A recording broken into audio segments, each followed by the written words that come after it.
I just want to get on here real quick and talk about The Boys season 3.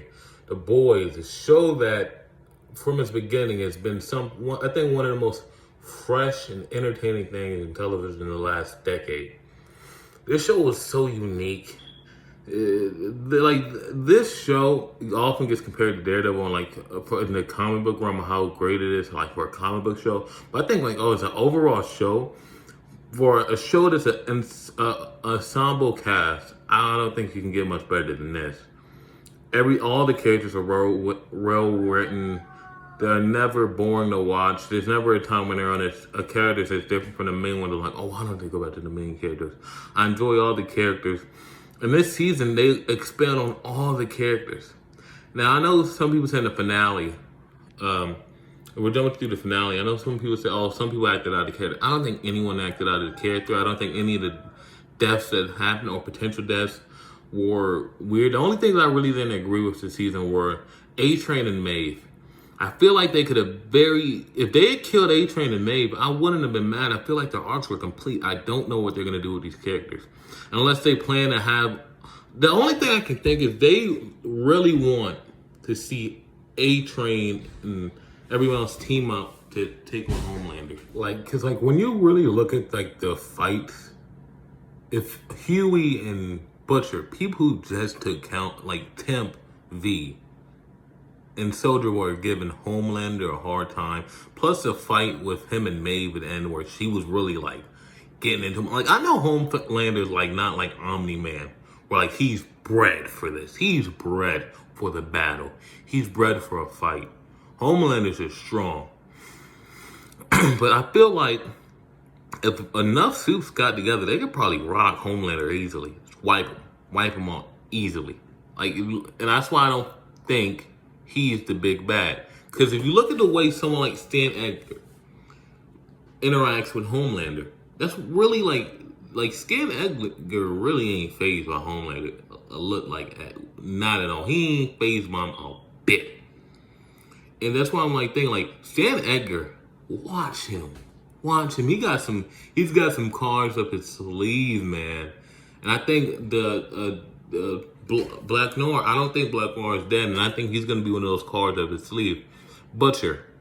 Seeing the way Butcher and MM, they went head to head, but they both wanted the same thing. They both want revenge, and they both stopped each other from getting revenge was very interesting. And to see things from MM's perspective of how how he doesn't want his problems to affect his daughter, and then seeing Butcher's how he starts to realize how he doesn't want his shit to affect Huey, who he sees as who he sees just like his little brother. Butcher and MM have a lot of parallels that I don't know if people picked up on, but I maybe I'm wrong in noticing all their parallels as people, but I really started to notice their parallels. Butcher and another thing was Butcher and MM, they both had different ways of going about their revenge, which they tried to paint MM as the one having the higher moral high ground. And I think by the end of the season, neither one of them have a higher moral high ground. It's just the way they went about it. One had more consequences than the other way. This is a methods way of doing something, but they get the same result. And we come to find out that Butcher has 18 months to live. Now some people are saying, oh, they're gonna do a time jump. They're gonna do a time jump so they can age up Ryan. I don't think they're gonna do a time jump. I think at best the next season picks up 3 months later. And I hope they do another season of Boys Diabolical, or maybe we can get an episode. Cause I think they said the Boys Diabolical is canon. This is all canon. So I'm hoping we get another season of Boys Diabolical that maybe in one of the episodes they'll focus more on Butcher, like they have one focus on Homelander. We'll have one that focuses more on Butcher. And maybe we see the effects of what it's doing to him. I don't know. Huey, I really liked his art. I feel like I understand where Huey's coming from. He worked with the lady who's supposed to be the AOC archetype lady. He worked with her and he thought he was doing real good. And then he comes to find out he's not really helping and they're just playing them. And I can understand why he feels weak. And I understand that, and then he has the clash with Annie and Starlight, and it's She doesn't want her to feel like protecting her, but I feel like he could have done a better way from his point of view of trying to explain it's not about protecting her. It's about being strong because I've been doing nothing. Which, I don't know how, I feel like he doesn't know, like he admits he doesn't know what strength is. Which I kind of agree with, but I understand his perspective. He wants this to help. He wants to help for real. And him finding out he was being played for a whole year of his life, I think that really affected him.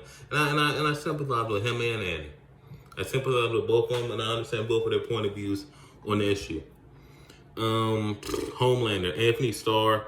I'm seeing a lot of people saying he should get an Oscar for this role. I don't think they're going to give him an Oscar. I mean, an Emmy. I don't think he's not going to get an Emmy. Come on. Does he deserve it? I think he should be in the running, but is he going to be in the running? Probably not. It depends. Well, maybe, because it depends on. Like for me personally, I think Bill Hader deserves it. Could probably deserve an Emmy for Barry. I think. Better Bob Odenkirk. I think he deserves an Emmy. Like a lot of people deserve an Emmy this year already. You got the main guy in the Staircase HBO documentary. Like that guy deserves. I think he probably deserves an Emmy. Like the Emmys are gonna be stacked this year, man. Like a lot of people deserve an Emmy. So I feel like I don't think they're gonna give it to him anyway. You know, just because of the nature of what The Boys is, and they have a lot of other people to pick from. So if they already got enough other people to pick from, there from his kind of genre of what The Boys is, you know, it's a superhero show, they're gonna use those people over him. Now, do I think that's right? It's a debatable thing because there's been a lot of it's a debatable thing because there's been a whole lot of great performances already halfway through this year. Whereas like if they pick these people out as listed, plus like 2 or 3 other people from shows I'm not watching right now that I need to watch, I can't say, oh, they don't deserve it. Anthony Starr deserves it because there's been a lot of great performances. So it's gonna be very interesting to see what happens in Emmy season 4, Anthony Starr, and like if they recognize his performance as Homelander. But I don't want people to get too quick to say, oh, they just, because I know that's how, because it's weird, because they obviously do discriminate a little bit against superhero shows and the performances in superhero shows. Like even Oscar Isaac was doing some great shit in Moon Knight, but are they really going to recognize him? I don't know. Because it's tougher with television than it is with movies. Because with the movies and the Oscars, it's obvious they don't give they don't care about Bob. But shit like that would be really good. Like it's got to be like, you know, like Dune levels for them to recognize you. And because they don't want to give it, because I agree with because like I don't want to make this a discussion about Oscars, but but like for the Emmys it's different than the Oscars where it's like you can say, oh, they clearly discriminate against people who do superhero roles. This is different because there are actually so many great performances, whereas I don't think if they don't give this to Anthony Starr, I can understand it and I kind of agree with it, but I would like for him to be recognized in this short way. His Homelander was definitely more menacing. He was very menacing, and that's a great thing about The Boys. They make you sympathize with such a horrible person. They make you sympathize with someone who's so terrible, so mean, so bad. But they make you sympathize with him, and you're like, oh fuck, that's how he got to this point. Oh fuck, that's why he's like this. It makes you realize why he's like this, and it makes you sympathize. And it's like, and some people don't like to feel like that because they don't want to imagine someone so bad, there being a reason, and seeing the good side of someone so bad. Even like there's times where he does do good things. Well, he showed the good side of him. He showed that he's not all monster. There was good parts to him. And even sometimes when I'm watching Homelander, like, man, if he just had love, if he just had the fucking Kents, if he had the Kents, he would turn out just like Clark Kent. A good, wholesome person and man, but he didn't. He had no one. Jensen Ackles as Soldier Boy was phenomenal. He played the fuck out of that role, man. Even from his first appearance, he was phenomenal as him. What they did to Soldier Boy, if this show continues over the next couple seasons, I think we're gonna see him come back. For the piece of shit that Soldier Boy is, it is kind of like fuck. That like the same thing that fucked them the first time was trusting a team. It's the same thing that fucked them again, trusting a team. He was the only one that was 100% down for the mission. And when shit hit the fan, he's the one that gets fucked. He doesn't even give a fuck about Homelander. But he's the one that gets fucked? That's gotta like if he wakes up, oh my god, everyone's done. They're done. But yeah, did I miss off anyone? Frenchie and Kamiko was beautiful. Best couple on television, easily. Best couple in all the superhero stuff of recent years since Andrew Garfield's Peter and Gwen. It's awesome, beautiful. I'm trying to Starlight, her power to fucking like. They really hyped her up just for her powers to go. Just for her to do nothing. I'm very interested to see where they go next season, especially with Ryan, that little smile. He's suffering from the same thing a Homelander is. No attention, no real love. It's very obvious. They're taking attention as love.